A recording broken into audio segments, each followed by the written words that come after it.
Oke, baik para pemirsa sekalian, itu tadi diskusi kita.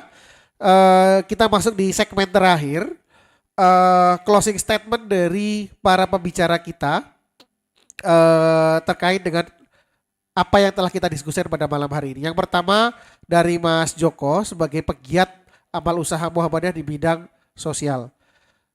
Apa yang menjadi harapan Mas Joko agar apa namanya amal usaha Muhammadiyah di bidang sosial yang Mas geluti ini berkembang ke depannya? Silakan. Terima kasih Mas Andi.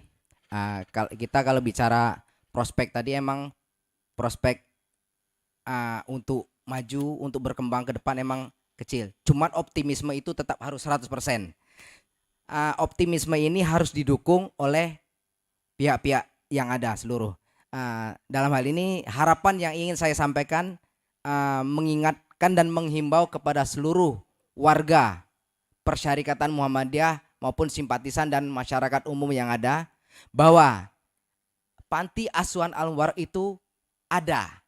Di situ loh ladang amal kita. Di situ loh untuk kita menyalurkan zakat, infak maupun sedekah kepada seluruh unsur pimpinan Muhammadiyah, baik dari tingkat wilayah sampai ke tingkat ranting, yang bergerak di amal usaha yang ada di kota maupun provinsi Bengkulu. Ketika ingin membayarkan atau menyalurkan zakat, infak, sedekah, ingatlah bahwa panti asuhan Al-Mubarak ada, dan di situ menerima dan menyalurkan zakat, infak dan sedekah Bapak Ibu Saudara sekalian.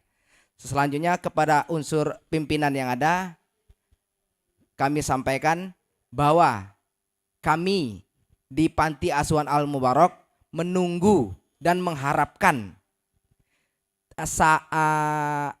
belayan ataupun pembinaan, bahasanya yang keren itu, atau mungkin sapaan dari pimpinan yang ada untuk marilah turun ke Mubarak, lihatlah kondisi kami di sini, lihatlah anak-anak kami di sini, lihatlah anak-anak kita di sini.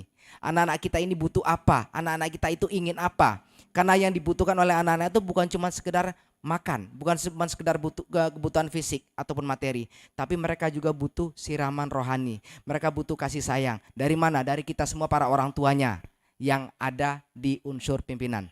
Mungkin itu sedikit dari saya, mewakili suara atau aspirasi di Panti Asuhan Al-Mubarak. Terima kasih. Assalamualaikum warahmatullahi wabarakatuh. Waalaikumsalam. Terima kasih Mas Joko. Berikutnya Pak Suratno, kalimat penutup terkait dengan apa yang menjadi harapan Bapak agar amal usaha Muhammadiyah yang ada di Sukaraja ini bisa berkembang ke depannya. Silakan.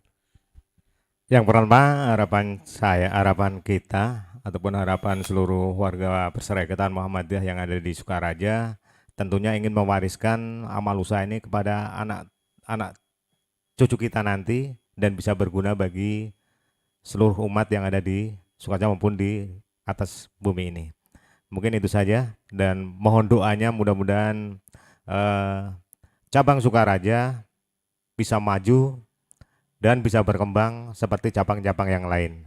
Amin. Insya Allah. Amin. Mungkin itu saja. Oke. Assalamualaikum warahmatullahi wabarakatuh. Waalaikumsalam. Terima kasih Pak Suratno. Mas Hardi, silakan. Iya, jadi tadi berkaitan dengan rentang 0 sampai 100, berapa kemungkinan nilai Muhammadiyah Bengkulu akan berkembang gitu ya. Apakah 100 atau 0? Tapi sebenarnya ini sudah diingatkan oleh Allah Subhanahu wa taala kan. Allah tidak akan merubah nasib suatu kaum sebelum kaum tersebut merubah dirinya sendiri. Pertanyaannya sekarang adalah mau nggak kita berubah gitu kan? Terutama tradisi kita, terutama kemudian perilaku kita gitu ya, perilaku organisasi maupun perilaku individu dan lain sebagainya. Kalau itu berubah, sedikit saja perubahan, maka skala itu pasti akan bergerak walaupun ke arah 1, 2, 3, ke angka 20, mungkin ke angka 30.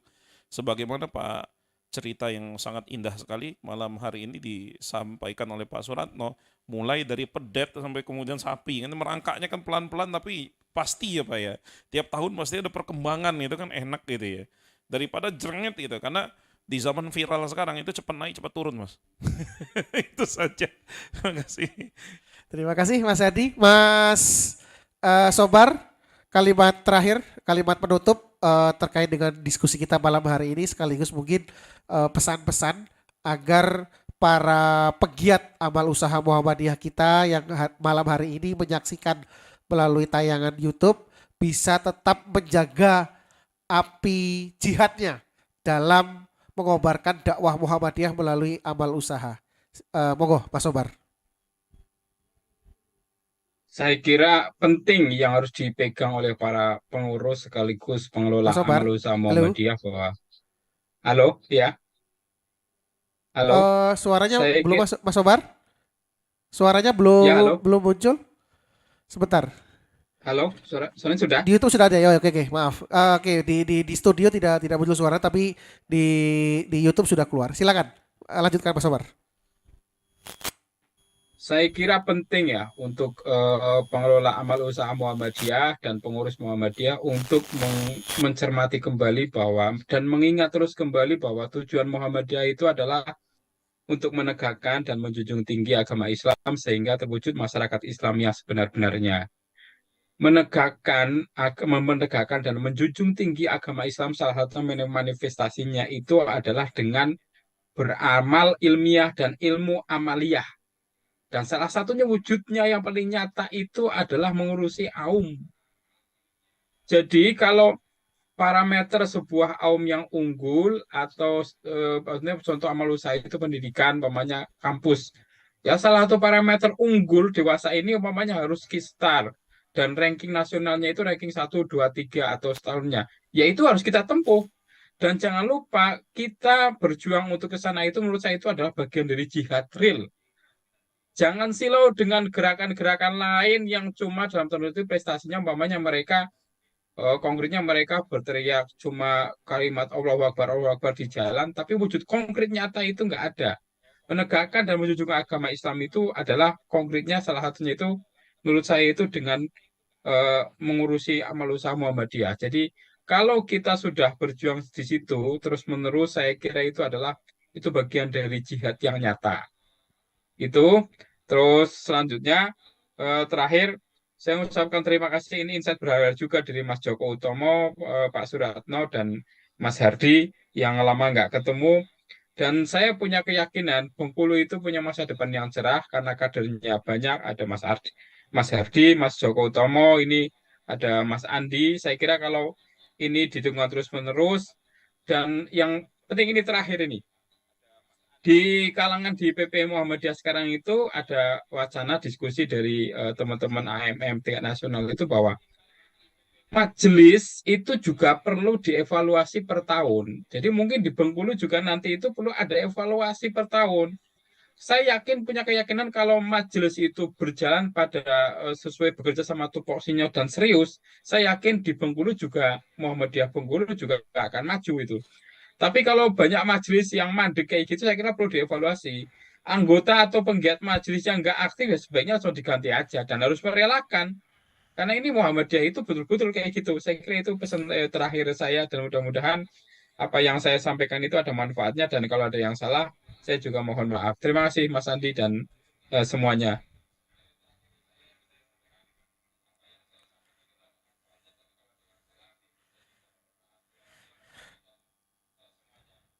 Terima kasih Mas Sobar atas pesan-pesan yang disampaikan. Insya Allah dari apa yang kita sudah diskusikan pada malam hari ini, baik di ruangan maupun di ruangan maya, begitu juga dengan para pemirsa yang menyampaikan unek-uneknya, yang menyampaikan harapan-harapannya, saya membaca masih ada harapan untuk membesarkan amal usaha Muhammadiyah di berbagai tingkatan. Apapun itu problemnya, apapun itu permasalahannya, yakinlah bahwa itu semua masih bisa diurai.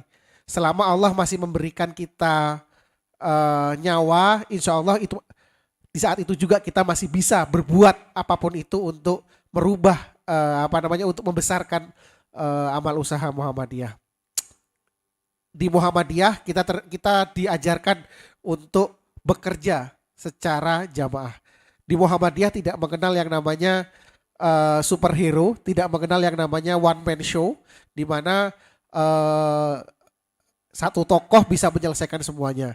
Tapi yakinlah bahwa gerakan jamaah yang sudah menjadi kultur dari Muhammadiyah sejak berpuluh-puluh tahun yang lalu, ini menjadi modal kuat untuk kita bersama-sama membesarkan amal usaha Muhammadiyah. Mungkin itu saja akhir dari diskusi kita pada malam hari ini. Terima kasih atas kehadiran pada rekan-rekan narasumber baik yang ada di kantor PWM maupun yang ada di Yogyakarta. Begitu juga dengan para pemirsa yang menyaksikan melalui streaming YouTube. Jangan lupa untuk subscribe di channel PWM Bengkulu dan juga jangan lupa bahwa kita masih ada 2 kali sesi diskusi lagi, yaitu di minggu depan dan terakhir di minggu keempat bulan Februari, di mana minggu depan kita akan mengambil tema terkait dengan pengkaderan yang ada di Muhammadiyah. Ini tema menarik juga yang akan kita angkat, bagaimana pengkaderan yang ada di Muhammadiyah itu. Karena banyak, sedikit bocoran saja, banyak yang menggunakan Muhammadiyah ini hanya sebagai batu loncatan untuk mencapai tujuan ekonomi, politik, karir dan sebagainya untuk di yang berikutnya. Oleh karena itu perlu kiranya kita bahas terkait dengan pengkaderan ini, karena ini juga menjadi problem di Muhammadiyah, sehingga harapannya dengan adanya nanti kita diskusi terkait hal ini, kita bisa mencatatkan ini, bisa mendokumentasikan sehingga bisa menjadi pijakan atau referensi bagi para pimpinan Muhammadiyah di masa yang akan datang. Demikian dari saya, kurang lebihnya saya mohon maaf. Terima kasih atas waktu yang diberikan, kesempatan yang diberikan kepada kami. Nasrul minallah wa fatun qorib wa basyiril mu'minin. Assalamualaikum warahmatullahi wabarakatuh.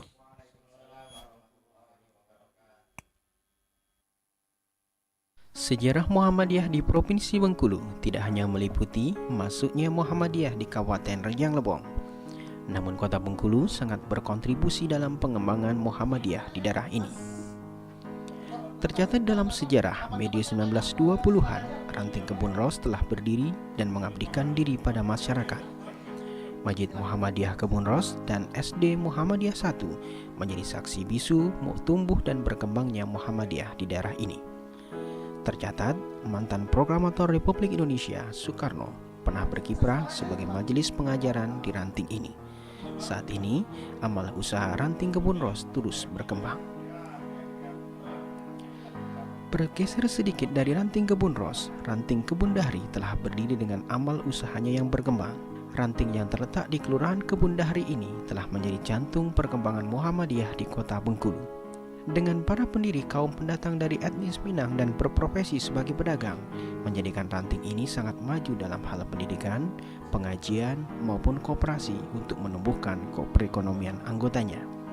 Hingga kini, Ranting ini menjadi rujukan bagi ranting-ranting Muhammadiyah seprovinsi Bengkulu. Ranting Kebun Keling tumbuh dan berkembang semenjak 1960-an. Lokasinya yang berdekatan dengan Benteng Marlboro menjadikan Ranting ini menjadi persinggahan warga Provinsi Bengkulu dalam beragam aktivitas besar dan pameran. Ranting yang awalnya didirikan oleh warga asli Bengkulu dan pendatang asal Sumatera Barat ini telah tumbuh menjadi ranting yang membanggakan Muhammadiyah khususnya di Kota Bengkulu. TPQ dan pengajian pada maghrib dan subuh menjadi rutinitas yang dibangun sejak awal dan bertahan hingga saat ini. Tak lupa pula geliat anak muda yang bergabung dalam tapak suci Putra Muhammadiyah yang rutin berlatih di Benteng Marlboro. Ranting khusus Universitas Muhammadiyah Bengkulu merupakan terobosan baru dalam mengembangkan Muhammadiyah di Provinsi Bengkulu. Sejatinya, ranting di bawah pembinaan Ranting Kampung Bali ini berdiri dan berkarya sejak tahun 2011. Ranting khusus ini banyak menampung kreativitas anak muda dan menjadi ajang silaturahim dosen dan karyawan Universitas Muhammadiyah Bengkulu. Pengajian rutin Jumat pagi menjadi pionir dalam pemahaman dan penguatan keislaman dan kemuhammadian bagi sivitas akademika. Program kurban tahunan pun menjadi hal yang berlangsung hingga kini. Tak ketinggalan pula, Radio Jazirah FM Universitas Muhammadiyah Bengkulu sebagai sarana kreativitas anak muda dan dakwah persyarikatan akan terus mengudara menyuarakan dakwah amar ma'ruf nahi munkar.